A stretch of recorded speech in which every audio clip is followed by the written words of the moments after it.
Okay, fellas, here's the deal. Last year when I finished up tilling my buddy's garden with my old Sears, the old SS14, and after running it about an hour, it would start misfiring and finally just quit. And what is happening, I'm convinced this is what's happening. I can't say for sure until I test it and prove it out. My mag is breaking down, like the coil getting weak and breaking down, where you can't find this mag type coil, which a mag and a coil are two different things, but for the sake of argument and getting the point across, we'll call it a coil. It's breaking down and getting weak. You let it cool off, it'll fire back up. Just the way a coil acts when it starts breaking down. So what I'm going to do, I was talking to ChewMan69 for a workaround for this whole thing, and the easiest way to do this, came to the conclusion, the easiest way to do this, since you can't find these very easily, is to put an ignition switch on it, 12 volt coil, and go that route. I needed to do that anyway. I needed to get a switch on it because my original switch in it was bad. Can't get one of those either. Up to last year or the year before, I could go into my local parts dealer and they could look up the parts and get me these parts special order, but it's getting so hard to find them. I'm going to try to eliminate, just to kill two birds with one stone, and go with the regular type switch, ignition coil, and I'm going to put a solenoid off a Ford on it. So I'm going to go ahead and see if we can get this thing to get some fire using it. I know this is a good coil. It's kind of a test coil I kept around for engines on my engine stand to test run Volkswagen engines, so I know it's a good coil. It looks like garbage, but it still works. I'm going to try to get the coil and the switch and the solenoid on it and see if we get the tractor going. It's getting really hard to find these parts. It's getting really frustrating because this tractor it's a good tractor. Doesn't burn a drop of oil. It's got a little leak, which I need to fix, but it's kind of a shame. It's so hard to find the parts. The new tractors, you know what those are like. If you get one to do this kind of work, it's really expensive. So anyway, let's get to it. All right, gang. I got one of these cheapy universal switches. I haven't had a lot of success with these. I've had a few of them in the past that didn't work out very well for me, but that's what was available. This is for my to go to the starter solenoid.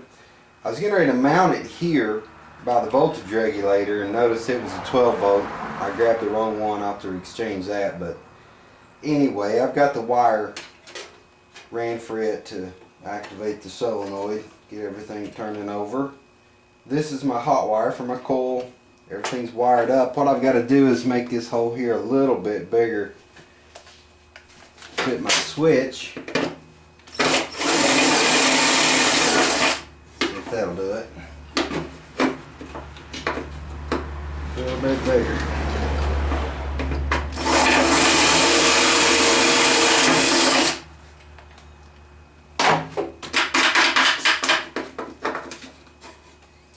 There we go.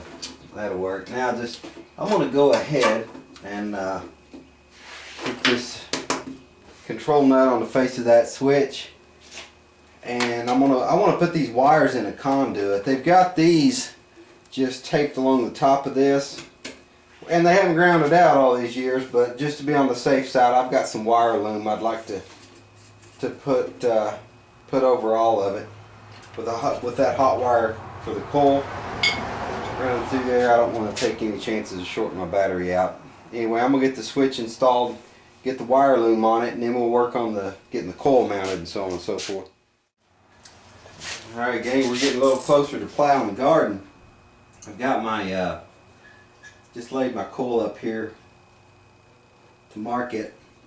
It's actually going to be underneath like that. I'm going to get my holes drilled, and we'll be able to bolt that right on that crossbar. Look, be the easiest way to do it to me. So yeah, we're getting closer. Getting closer. I wish I hadn't got the wrong solenoid, but that's yeah, it's the brakes. That's the way it goes. You get a little older and you're not as sharp as you used to be. hopefully we can keep this old tractor alive. It's a real shame, guys, that you can't, you know, maybe it's just me being old school, I don't know. Just stuff these days, they don't make it. They don't make it to last, that's for sure. And I really want to keep this old girl alive as long as I can, because stuff today, I guess it's just it's a disposable society. Seems like. Anyway, but yeah, we'll see what we can do. Time to get my wire loom and get everything in it. I won't need this wire. This was the wire that grounded everything out, you know, to kill the motor before. I won't need this one.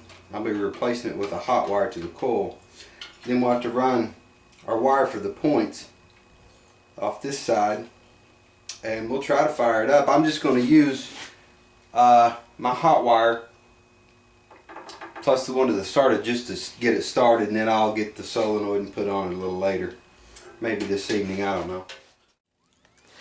Okay guys, I got everything wired up except for my solenoid. I've got the wire here. I'm not going to even make the end up until I get it mounted and see how much I have. I don't like a bunch of loose wire running anywhere. No more than I have to have. Anyway,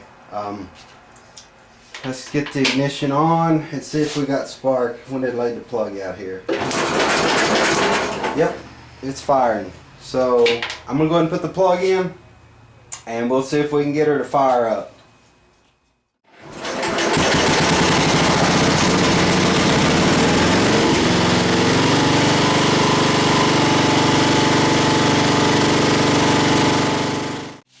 Yeah, I want to send a big thank you out to my buddy Chewman69. He's been awesome. He's a Sears guy. He knows his stuff on these. So, yeah, thank you, Chewman.